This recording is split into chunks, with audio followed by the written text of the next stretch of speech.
This tutorial is to show how to use the patient scan method in TouchWorks Scan. The application in use is TouchWorks Scan.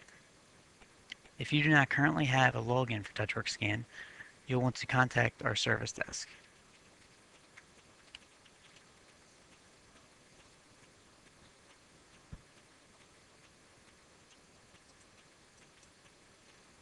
This is the first screen you'll see when you enter the program. In order to search for a patient in this program, you'll want to use the search icon, which also has binoculars on it, and go to Patient Charts. Once here, under Type, there's several different ways to actually search for a patient.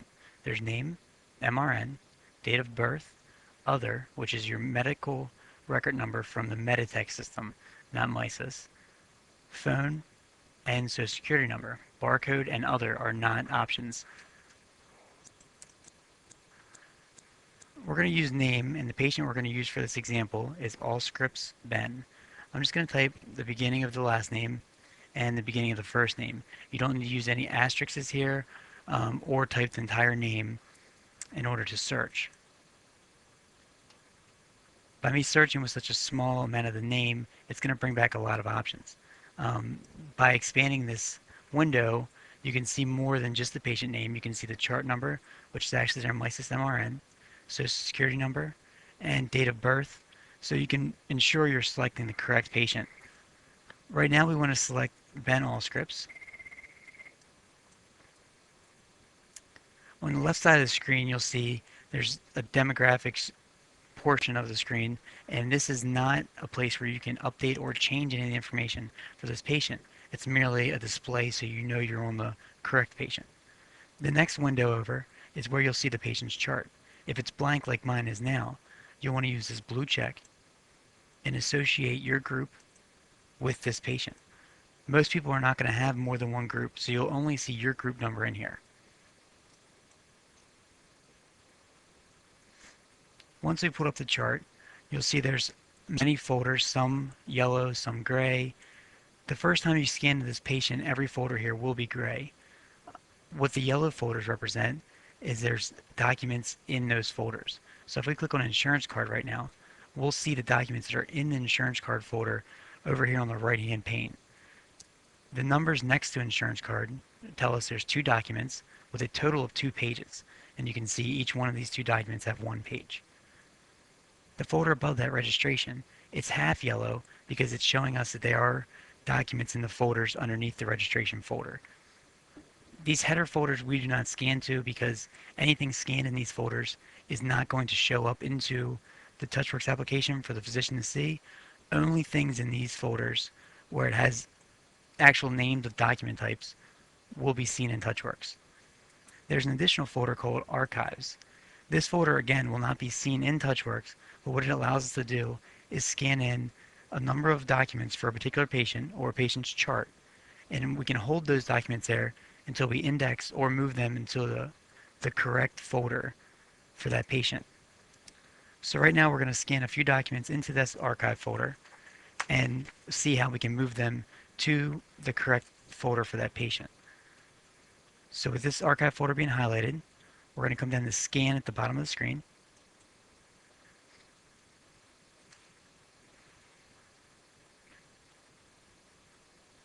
Once the scan window pulls up, there's several options you can select. There's a date option and an owner option. Because we're going to be moving all these documents and assigning them a date and owner later, this isn't very important right now. What is important is configuration name, internal scan settings. That is black and white by default. So as long as your document's not in color, you can leave this internal scan settings. If your document is in color, you'll want to use this color option. There's another option called duplex, which will scan the front and back of each page you scan in this particular batch. So right now we're just going to leave it all our documents black and white, and we're just going to scan the front pages. So by clicking scan, our scanner will start to pull in each page that's there, and you'll see it displayed as they go through the scanner. This way you can check as you're scanning to make sure it doesn't grab more than one page. Once that's done, you get the option to continue scanning or hit no, that you're done scanning into the archives folder at this point. This yes button is very useful if you have a lot to scan. That way you can scan a portion of it, make sure nothing gets stuck, put some more paper in, hit yes, and it'll continue scanning into the same batch. So we're going to hit no right now. We've scanned enough. And it'll bring us back to our patient chart where we can see now, because we have the archives folder highlighted, there's one document with a total of 5 pages in the archives folder. So now we need to move these pages into the correct folder for the patient. So by highlighting the batch that we just did, this archives batch, we can come down to Filer at the bottom of the screen, and it's going to show us each page individually that we've just scanned in the archives. Our job now is to give each one of these pages a date and an owner, and then tell it what type of document this is. So for right now, we're going to assume that this particular document is an EKG. So if the document had a date of 04/13, we type that into the date field, the system will try and associate that with a physician's encounter, which at this point, the system sees that there was an encounter with a Dr. Hunley on the 13th. And it will also populate the doctor's name under the owner field.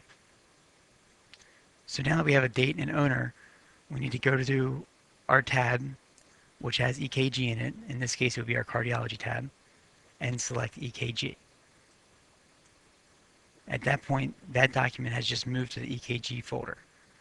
If this happened to be page 2 of an EKG, we wouldn't want to click the EKG button again, because that would create a second document, and we'd have 2 documents with 1 page each for EKG.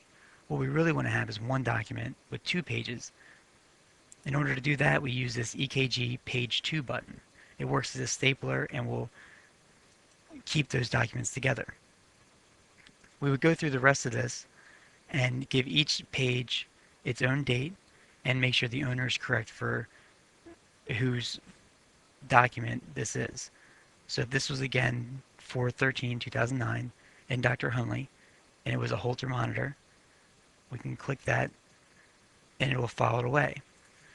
There's some buttons up top that are useful. If we realize that we've just clicked Holter monitor, but it really wasn't, it was an echocardiogram, and we want to go back and refile that, there is an undo button. It's the arrow to the upper left-hand corner of your screen. By clicking that arrow, it's going to bring us back to the page we just filed. We need to refile that page, so we want to make sure the date and owner are again correct, and then we want to click echocardiograms, and now it has just moved it from the Holter monitor folder where we accidentally put it, and it moved it into the echocardiogram folder. We can continue moving forward and say this document is a cath, and then this would be page 2, and now we've filed all of our documents we scanned in. So by clicking OK and using our green door with the yellow arrow, this is our close button, it'll take us back to the patient's chart. And we can see we filed everything under cardiology. So now our cardiology folder is half yellow, and the documents underneath are fully yellow, and you can see the numbers corresponding to the pages inside those folders. So if we click on echocardiograms, we can see there is one with 1 page. To view that, you can double click on it, and it'll bring up our viewer, which you're not able to make any real edits, but you can move your page so that it is sitting correctly and can be viewed correctly. You can magnify it, and you can also change the brightness and contrast if you needed to. The scanners do that automatically, so you're not going to find yourself making those types of edits very often. You can also see the EKG. If I click that, there's 1 document with a total of 2 pages, and that was because we used the page 2 button while we were in the filer section of the program. This is how you use the patient scan method and take several documents for 1 patient or a chart, scan it into the archives folder, and then use the filer to move it to the correct documents.